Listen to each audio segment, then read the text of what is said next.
যেই প্লেয়ারটারে অসল মাল বলা হইতো, ইংরেজিতে আনফিট, বিশ্বকাপ স্কোয়াডে রাখা হয় না তারে। হাজার হাজার তরুণদের আবেদন ছিল তামিম ইকবালকে বিশ্বকাপ স্কোয়াডে রাখো, বাংলাদেশ জাতীয় দলে রাখো, কিন্তু কোনো কর্ণপাত করেনি। তারা খামখেয়ালি করিয়া তামিম ইকবালকে বাদ দিয়েছে।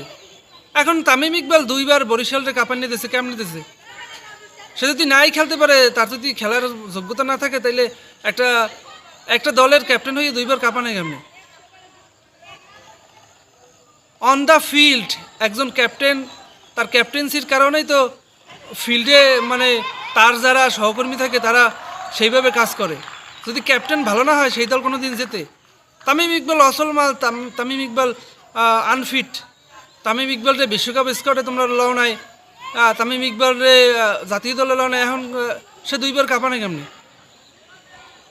মানে তোমরা যে জাতির সাথে একটা বেইমানি করছো, তোমরা যে জাতির সাথে 2 নম্বরই করছো, হাজারো ক্রিকেট প্রেমীদের মনে আঘাত দিছো, এটা তো অনুশোচনা হইয়া লাইভে এসে ক্ষমা চাওয়া উচিত, হাত পা ধরছে নাকি? বিগত সময়ে যারা যে অন্যায় টন্যায় করছে, তাকে উপর যতটুকু না খাপা তরুণ প্রজন্ম, ততটুকু তার চেয়ে বেশি খাপা এই ক্রিকেট নিয়ে যারা 2 নম্বরই করছে, ষড়যন্ত্র করছে।